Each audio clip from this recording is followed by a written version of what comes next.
NASCAR's almost superstar, Jerry Nadeau. Jerry Nadeau is a former professional race car driver who competed from 1992 through 2003, making starts in several different forms of racing throughout his relatively short racing career.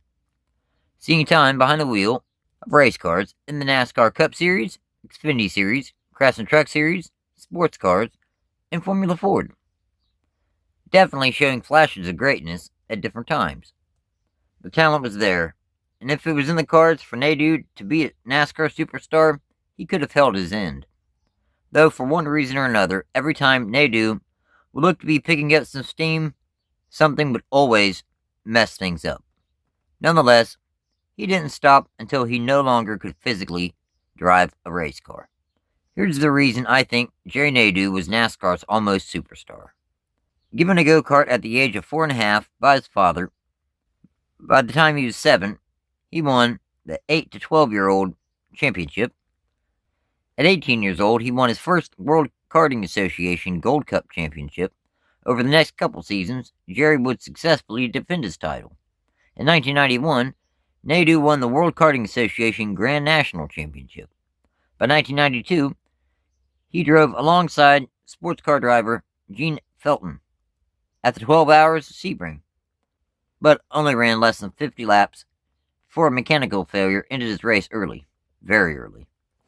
Then, in 93, he ran the European Formula Ford Festival, winning the qualifying race, then finishing second in the semifinals behind Formula Ford champion Peter Duke.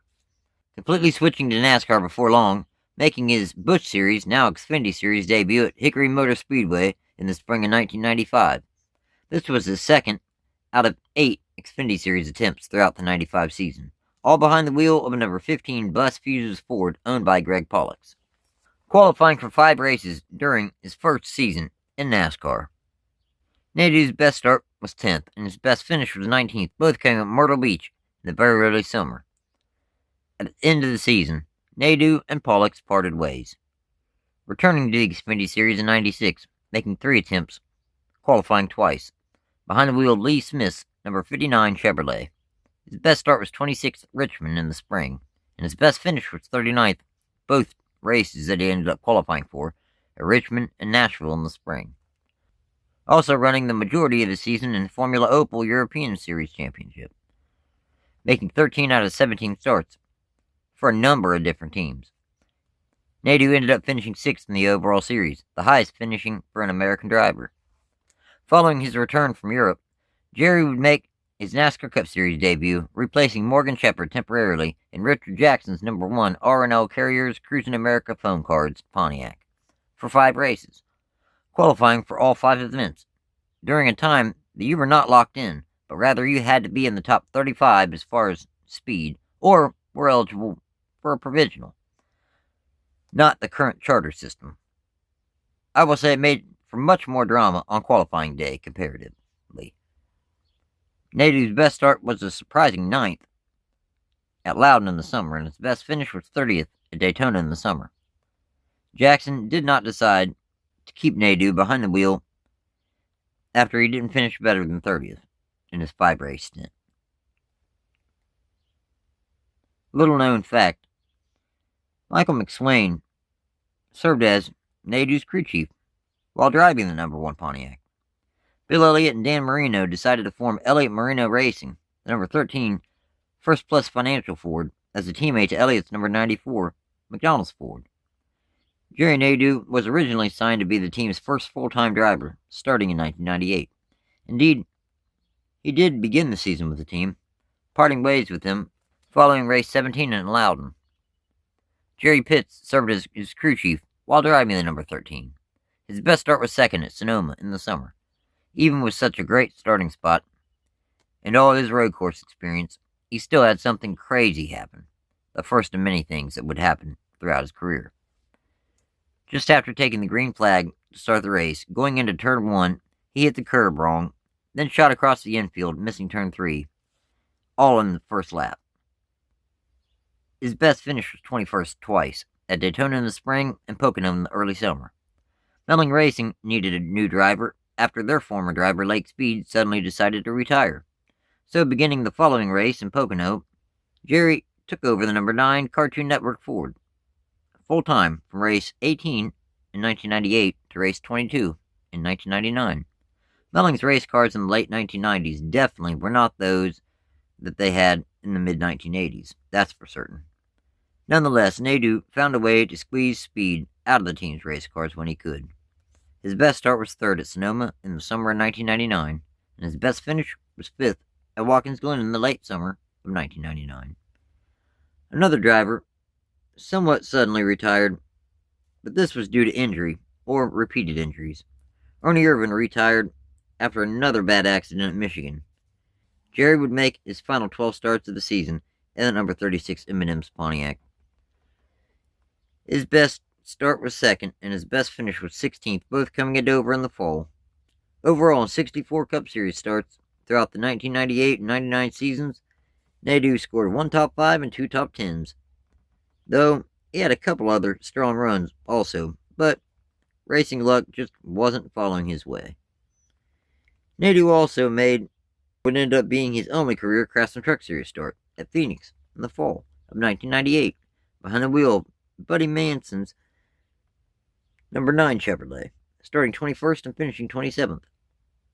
The best thing to happen to Nadeau so far in his NASCAR career was definitely the fact that in 2000, Rick Hendrick signed him to drive his team's number 25 Chevrolet for what ended up being from 2000 to race 11 in 2002. The first 2 seasons were pretty solid, but things really fell off the rails in the first part of 2002.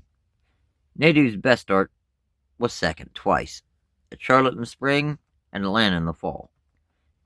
His best finish was first at Atlanta in the fall, and what was the only time that Nadeau ever displayed his talents to the fullest in NASCAR and actually brought home the checkered flag. 2001 was actually an overall stronger season, ending the year with 4 top 5s and 10 top 10s, finishing 17th in final points. Following the spring Richmond race, Hendrick would release Nadeau in 2002.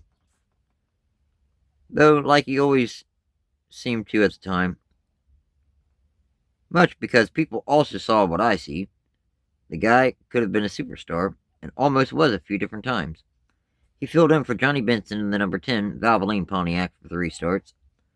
His best start was third at Dover in the spring, and his best finish was 18th at Loudon in the summer. At Chicagoland in the summer, Jerry made a one-off start for Michael Waltrip's 00 Aaron's Sales and Lease Chevrolet, starting 34th and finishing 37th. To finish up his 2002 NASCAR Cup Series season, Nadeau made 13 starts in Petty Enterprises number 44, Georgia Pacific Brawny Dodge. His best start in the number 44 was 12th, 3 times, at Pocono in Michigan in the summer, then Loudon in the fall. His best finish in the number 44 was 13th at Charlotte in the fall. At the same race weekend at Charlotte in the fall, he would make what ended up being his final career Xfinity Series start, behind the wheel of Rick Goodwin's Team Bristol Management number 54 Toys R Us Chevrolet, starting 18th and finishing 20th. Going into the 2003 NASCAR Cup Series season, Jerry Nadeau believed he possibly had figured out his next move as far as a solid ride in the Elite Series, that is, the Cup Series. Behind the wheel of a newly renumbered from 36 to the number 01, with U.S. Army serving as sponsor. Ryan Pemberton served as his crew chief while driving the number 01. To start the season, they showed that they had speed, qualifying in the top 6 3 times in the first 10 races. His best start was third at Darlington in the spring, with his best finish a 4th at Texas in the spring. Unfortunately, on May 2nd, 2003, while practicing for race 11 in Richmond, Nadeau spun, hitting the driver's side first at a high rate of speed. Jerry was still conscious for just a moment, responding to his crew before falling unconscious.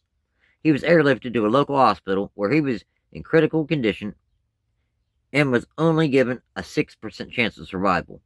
He indeed survived, but with a slew of injuries. Complete immobility of the left side of his body, a skull fracture, a concussion, a collapsed lung, along with several broken ribs. It was so bad, he had to be put on a ventilator just to breathe. Needless to say, this was the end of his professional racing career.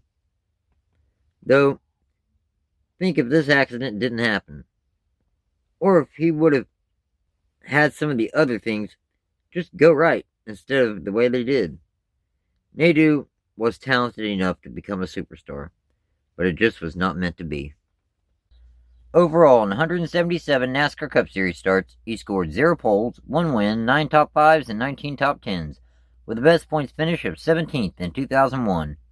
In 8 Xfinity Series starts, his best finish was 19th at Myrtle Beach in 1995. In 1 Craftsman Truck Series start at Phoenix in 1998, he finished 27th. Thanks for watching, everyone, and take care.